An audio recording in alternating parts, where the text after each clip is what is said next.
Pembangunan infrastruktur penanda Bali era baru.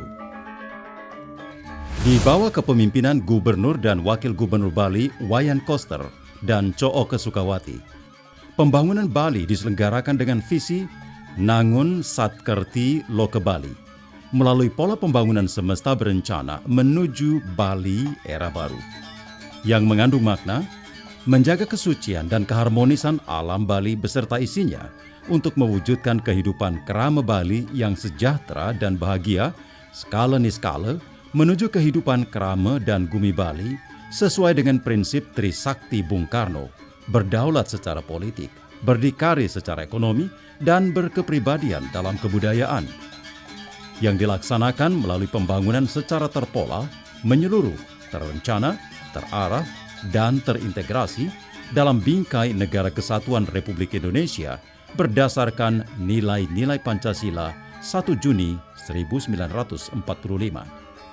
Bali era baru diwujudkan dengan menata secara fundamental dan komprehensif pembangunan Bali yang mencakup 3 aspek utama: alam, manusia, dan kebudayaan Bali, bersumber dari nilai-nilai kearifan lokal Satkerti, yaitu 6 sumber utama kesejahteraan dan kebahagiaan kehidupan manusia, meliputi Atma Kerti, penyucian dan pemuliaan Atman atau jiwa; Segara Kerti, penyucian dan pemuliaan pantai dan laut; Danu Kerti, penyucian dan pemuliaan sumber air; Wana Kerti, penyucian dan pemuliaan tumbuh-tumbuhan; Jana Kerti, penyucian dan pemuliaan manusia; dan Jagat Kerti, penyucian dan pemuliaan alam semesta.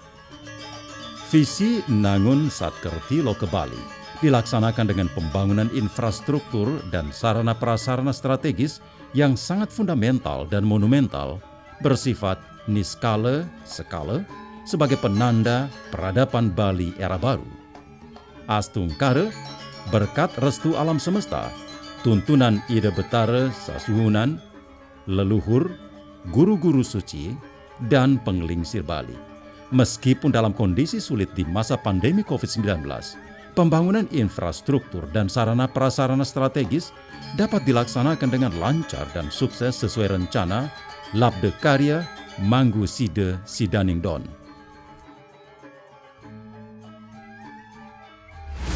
Pelindungan kawasan suci Besakih. Dalam tatanan niskala spiritual Bali, Pura Agung Besakih adalah pura kahyangan jagat terpenting di Bali, merupakan hulu ning Bali Raja, hulu kerajaan Bali, sekaligus juga Madyanikang Buana, pusat dunia. Pada masa kerajaan Bali kuno, Pura Agung Besakih dimuliakan sebagai hila-hila hulundang ing Basukih, yakni kawasan suci tempat memohon kerahayuan hidup atau Basuki di hulu Bali, dipantangkan atau hila-hila untuk dimasuki secara sembarangan oleh siapapun. Kawasan Pura Agung Besakih benar-benar telah menghadapi permasalahan sangat serius. Pada Palemahan terjadi pembiaran atas kesemrawutan seperti warung dan toilet yang tidak tertata, kumuh, tidak tersedia drainase, sampah tidak terkelola, macet, tempat parkir tidak memadai, dan tidak tersedia tempat pasandekan. Kondisi yang amat parah ini telah berlangsung selama berpuluh-puluh tahun. Pembiaran atas kondisi tersebut membuat kondisi tidak harmonis dengan keagungan dan kesucian Pura Agung Besakih. Menyikapi kondisi tersebut, Gubernur Bali Wayan Koster dengan kesadaran penuh membangun Bali mulai dari hulu dengan memprioritaskan pembangunan pelindungan kawasan suci Pura Agung Besakih. Pembangunan ini memerlukan anggaran sebesar 884 miliar rupiah yang bersumber dari APBN Kementerian PUPR sebesar 393 miliar rupiah dan APBD Semesta Berencana Provinsi Bali sebesar 491 miliar rupiah. Pembangunan telah dimulai pada hari Rabu, Bude Umanis Dukut, tanggal 18 Agustus 2021. Peletakan batu pertama oleh Presiden ke-5 Republik Indonesia, Ibu Megawati Soekarno Putri.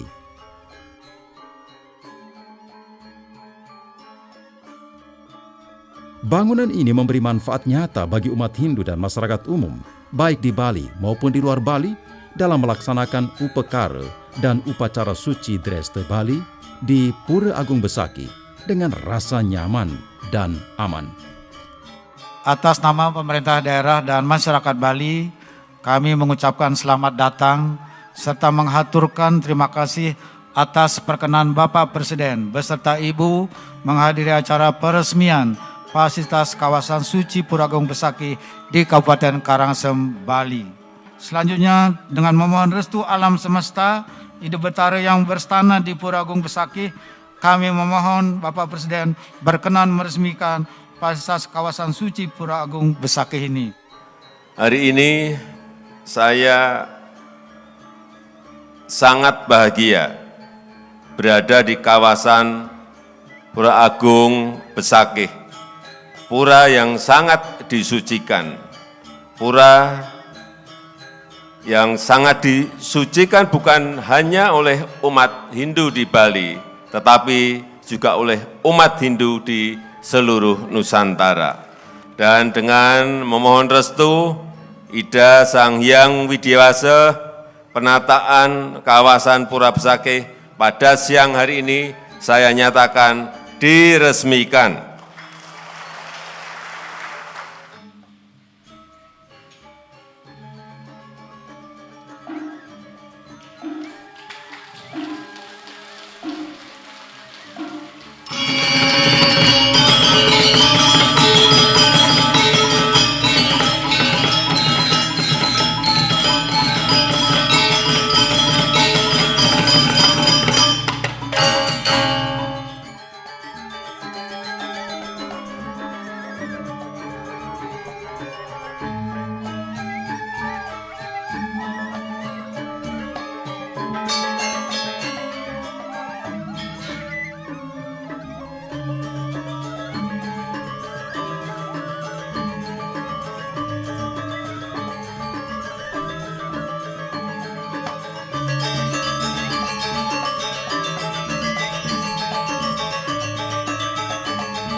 Luar biasa niki, jauh sekali Besakihnya makin peningkatannya luar biasa. Dengan pelayanan juga ada shuttle niki sudah luar biasa. Terima kasih juga untuk Bapak Wayan Koster sudah melakukan perubahan yang besar ini dan sangat berdampak bagi seluruh umat Hindu di Bali. Kaitan dengan pelindungan kawasan Pura Agung Besaki, sangat apresiasi, mengucapkan terima kasih yang setinggi-tingginya kepada pemerintah Provinsi Bali yang dipimpin oleh Bapak Gubernur Bali, Bapak Wayan Koster. Kawasan Pusat Kebudayaan Bali. Kawasan Pusat Kebudayaan Bali dikonsepkan sebagai penanda kebangkitan kembali, puncak peradaban, dan keadapan budaya Bali. Bali sebagai Padma Buana atau pusat peradaban dunia. Secara historis, jejak keemasan peradaban kebudayaan Bali pernah dicapai pada era Kerajaan Gel-Gel di Kabupaten Klungkung, di bawah pemerintahan Raja Dalem Batu Renggong Wijaya Kresna Kepakisan pada abad ke-16. Kawasan ini didukung ekosistem budaya berbatasan dengan Kabupaten Gianyar, Bangli, dan Karangasem yang masyarakatnya memiliki tradisi, seni budaya, serta kearifan lokal sangat beragam, unik, dan adiluhung. Kawasan Pusat Kebudayaan Bali dibangun di atas lahan seluas 334 hektar yang merupakan hamparan bekas aliran lahar letusan Gunung Agung tahun 1963. Sejak lama, kondisi lahan ini rusak parah, terbengkelai, dan tidak produktif. Lokasinya sangat indah, nyegara gunung, dengan latar belakang Gunung Agung di pinggir pantai dan menghadap ke Pulau Nusa Penida. Kawasan pusat kebudayaan Bali ditata dengan sangat apik, menerapkan nilai-nilai kearifan lokal Satkerti, meliputi 3 zona: zona inti, zona penyangga, dan zona penunjang. Dalam zona inti dibangun 15 fasilitas pentas seni untuk seni tradisi dan seni modern. Dibangun 12 museum tematik. Juga dibangun Anjungan Nusantara, Anjungan Budaya Dunia, dan Desa Difabel. Dalam zona penunjang dibangun Gedung Auditorium Bung Karno, Bali International Convention Center, Bali Exhibition Center, gelanggang tertutup, pusat promosi ekspor Bali, hotel tematik, rumah sakit internasional, pusat perbelanjaan, apartemen, marina, clubhouse, dan restoran. Dalam zona penyangga dibangun sungai buatan Unda, embung, pelabuhan, dan hutan. Memerlukan anggaran sekitar 2,5 triliun rupiah bersumber dari APBN, APBD Semesta Berencana Provinsi Bali, dan pinjaman tanpa bunga Program Pemulihan Ekonomi Nasional (PEN).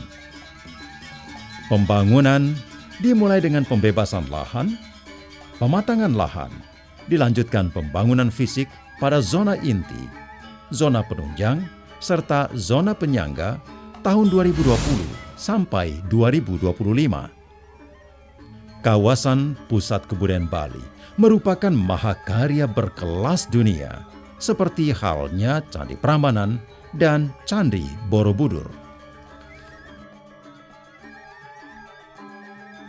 Pembangunan Pusat Kebudayaan Bali di Kelungkung yang direncanakan dan dilaksanakan oleh Pemerintah Provinsi Bali merupakan sebuah pusat kebudayaan yang sangat monumental untuk mengembangkan kreativitas seni dan budaya untuk mencapai kebangkitannya di masa yang akan datang. Ini akan menjadi wahana yang strategis untuk kreativitas kesenian Bali, kebudayaan Bali pada masa kini dan masa yang akan datang, untuk menuju kreativitas seni yang sangat monumental, novelty, dan ini akan menjadi pusat pendidikan, pusat pengembangan kebudayaan, pusat pembelajaran, tidak saja untuk kepentingan masyarakat Bali, tetapi juga untuk kepentingan masyarakat dunia di bidang akademis dan lain-lainnya.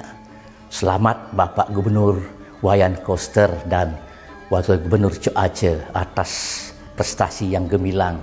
Kita akan mencapai kebudayaan Bali yang renesan, kebangkitan kebudayaan Bali atas dasar kebijakan yang dinamakan Satkertih Loko Bali menuju Bali era baru. Shortcut Singaraja Mengwitani. Pembangunan Shortcut Singaraja Mengwitani merupakan implementasi nyata janji politik Gubernur Bali, Wayan Koster, kepada masyarakat Buleleng pada saat kampanye pemilihan Gubernur dan Wakil Gubernur Bali tahun 2018. Sejak dahulu, kondisi Jalan Singaraja Mengwitani terdiri atas banyak tikungan tajam dan tanjakan curam. Kondisi ini membuat pengguna jalan tidak nyaman dan sangat membahayakan. Shortcut Singaraja Mengwitani telah berkali-kali diwacanakan, bahkan dikampanyekan pada setiap pilkada, namun tidak pernah terwujud. Pembangunan Shortcut Singaraja Mengwitani terdiri dari 12 titik. Dilaksanakan mulai tahun 2019, ditargetkan selesai tahun 2025. Total kebutuhan anggaran sebesar 1,6 triliun rupiah. Terdiri atas pembebasan lahan dengan anggaran sebesar 500 miliar rupiah bersumber dari APBD Semesta Berencana Provinsi Bali dan pembangunan fisik dengan anggaran sebesar 1,1 triliun rupiah bersumber dari APBN Kementerian PUPR. shortcut Singaraja Mengwitani memberi manfaat, mempersingkat waktu tempuh perjalanan. Semula 2,5 jam menjadi 1,5 jam. Memberikan kenyamanan dan keamanan pengguna jalan serta melancarkan transportasi pariwisata dan logistik.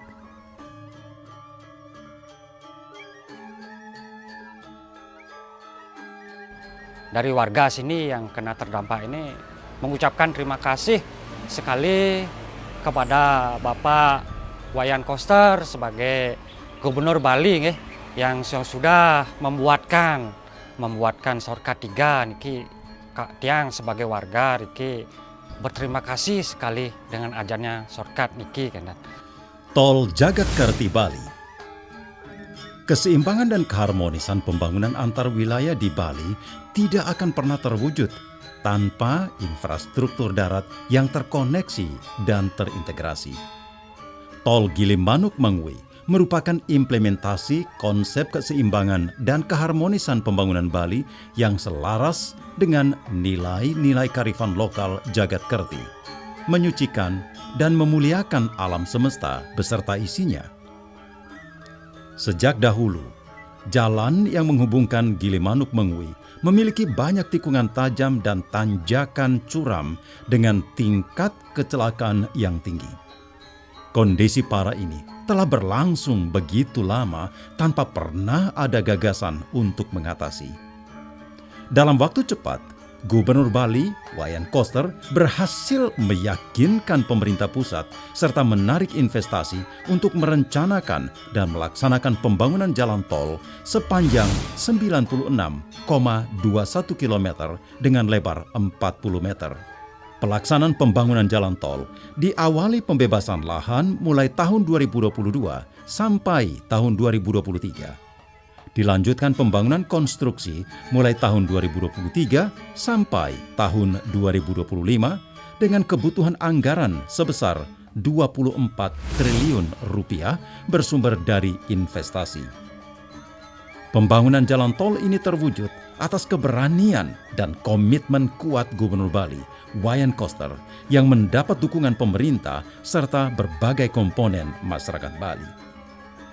Gubernur Bali, Wayan Koster, memberi nama Tol Jagadkerti Bali yang memberi manfaat, mempersingkat waktu tempuh semula 4-6 jam menjadi 1,5 sampai 2 jam. Meningkatkan kenyamanan dan keamanan transportasi logistik, penumpang domestik dan wisatawan. Pusat destinasi wisata baru dan pemasaran UMKM. Menumbuhkan pusat perekonomian baru di wilayah lintasan jalan tol.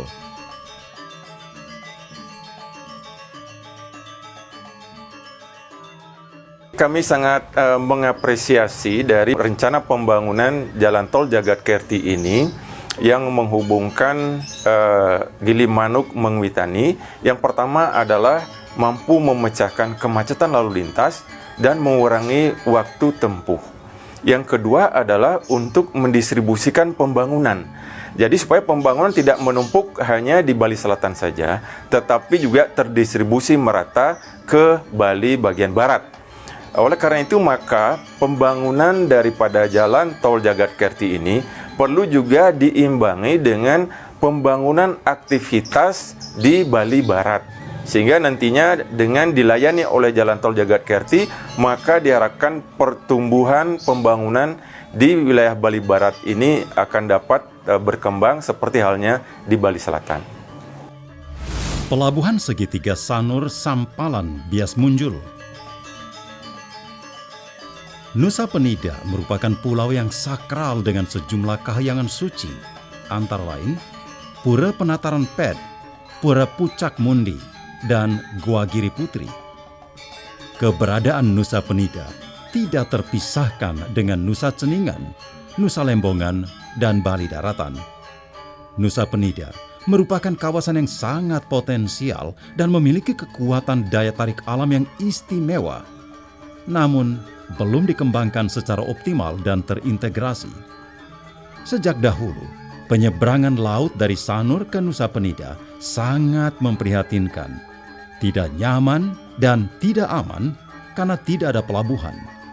Namun tidak pernah ada yang memikirkan solusi atas kondisi buruk ini. Gubernur Bali, Wayan Koster, dengan niat baik dan tekad kuat mengambil langkah cepat, tepat dan strategis mengatasi kondisi yang ada dengan menggagas pembangunan 3 pelabuhan sekaligus, yaitu Pelabuhan Sanur Denpasar, Sampalan Nusa Penida, dan Bias Munjul Nusa Ceningan Klungkung.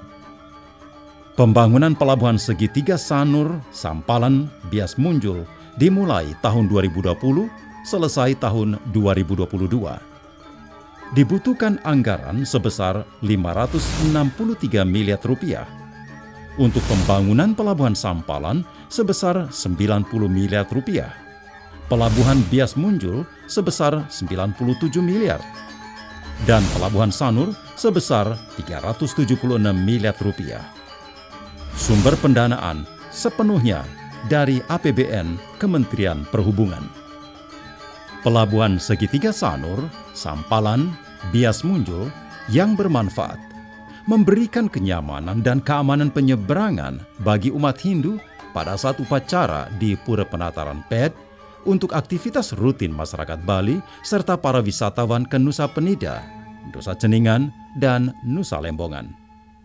Mendukung percepatan pembangunan ekonomi di Nusa Penida, Nusa Ceningan, dan Nusa Lembongan sebagai upaya menyeimbangkan pembangunan wilayah Bali. Dengan mengucap Bismillahirrahmanirrahim, pada sore hari ini saya resmikan Gedung VVIP Bandar Udara Internasional I Gusti Ngurah Rai. Kemudian yang kedua, Pelabuhan Sanur. Yang ketiga, Pelabuhan Sampalan.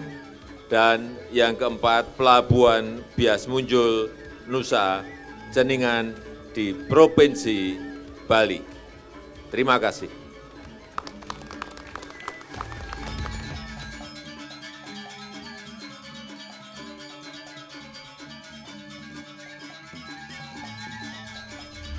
Bali Maritime Tourism Hub. Sebagai destinasi wisata utama dunia, Bali harus memiliki infrastruktur pendukung yang memadai berkelas dunia.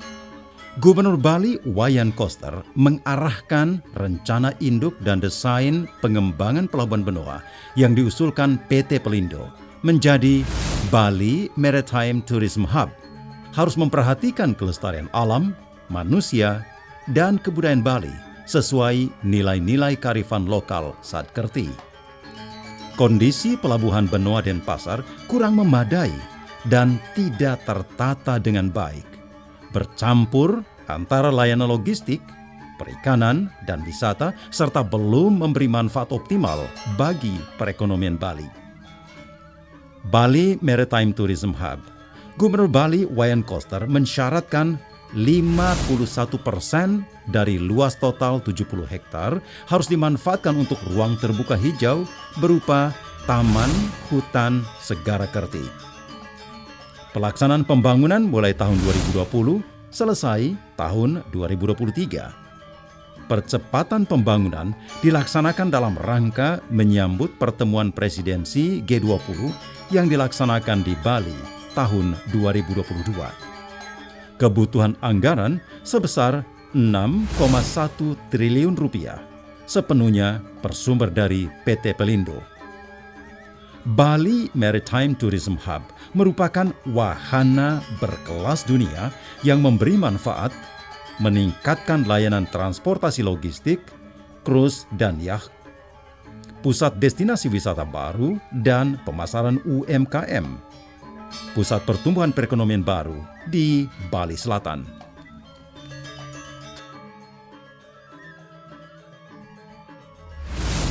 Bendungan Sidan dan Tamblang.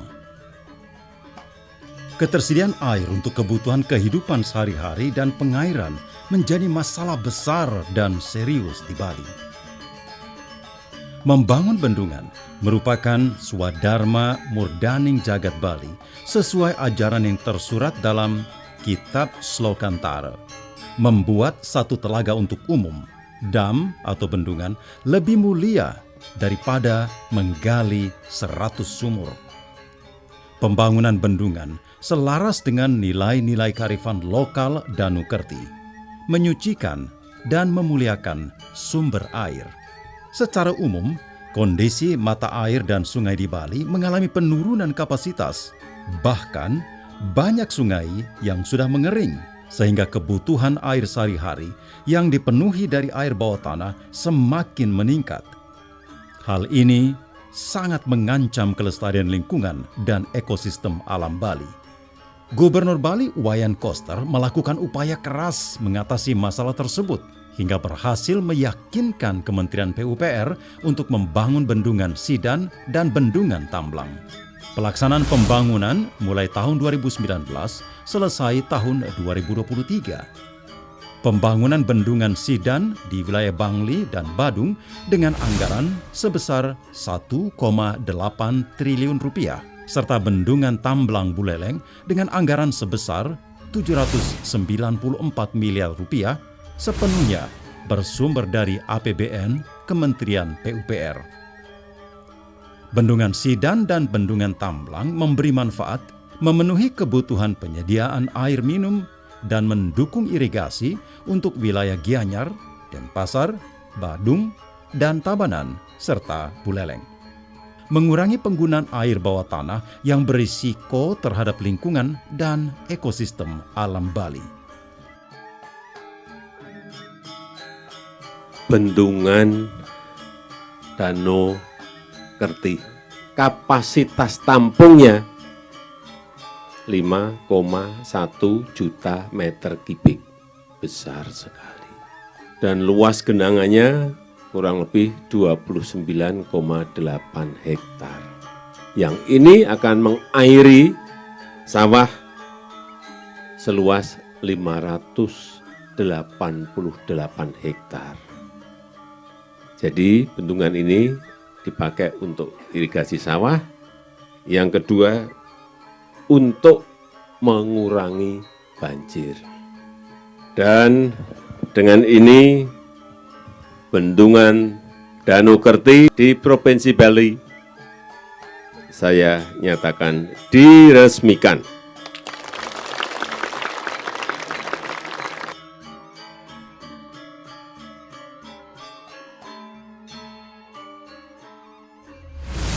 Turiya Pada Tower KBS 6.0 Kerti Bali. Gubernur Bali Wayan Koster menggagas Taman Komunikasi Bali Smart KBS berupa tower berkelas dunia dengan menerapkan nilai-nilai kearifan lokal Sat Kerti serta filosofi Akasa Pertiwi Purusa Pradana. Konsep tower memadukan nilai-nilai tradisi Bali dengan teknologi global sebagai wujud Loke Samaste Sakino Bawana yang bermakna sumber kesejahteraan dan kebahagiaan kehidupan manusia yang mendunia. Gubernur Bali Wayan Koster menatahkan nama Turiya Pada Tower KBS 6.0 Kerti Bali. Sejak lama, masyarakat Buleleng tidak dapat menikmati siaran televisi tanpa bantuan antena parabola, sehingga sangat tertinggal dalam memperoleh informasi terkini dan tidak dapat menikmati hiburan melalui media televisi. Gubernur Bali Wayan Koster konsekuen memenuhi janji kampanye pada saat pemilihan gubernur dan wakil gubernur Bali tahun 2018 dengan membangun tower di Desa Adat Amertesari, Pegayaman, Kabupaten Buleleng. Pelaksanaan pekerjaan tower mulai tahun 2022 selesai tahun 2023. Kebutuhan anggaran sebesar 365 miliar rupiah sepenuhnya bersumber dari APBD Semesta Berencana Provinsi Bali. Karakteristik Turiya Pada Tower: tinggi tower 115 meter, dibangun di atas lahan dengan luas 4 hektar pada ketinggian 1.521 meter di atas permukaan laut, sehingga total tinggi tower menjadi 1.635 36 meter. Memiliki fasilitas multifungsi dan terpadu berupa pemancar, planetarium, skywalk, restoran putar 360 derajat, jembatan kaca,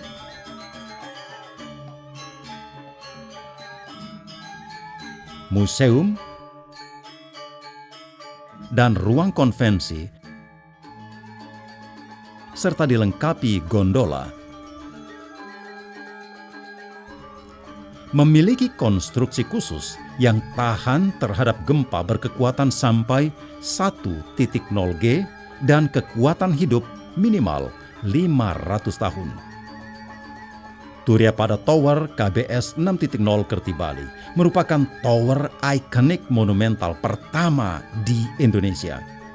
Tidak kalah dengan 5 tower ternama di dunia, yaitu Menara Eiffel, Tokyo Tower, Toronto Tower, Macau Tower, dan Vansetten Tower. Turya Pada Tower merupakan daya tarik wisata baru yang ramah lingkungan, indah, dan sangat keren. Dilengkapi kebun bunga, kebun buah, area bermain anak, glamping, flying fox, UMKM, dan restoran. Turya Pada Tower akan mengatasi blank spot menjangkau 80% di wilayah Buleleng, Karangasem, dan Jembrana.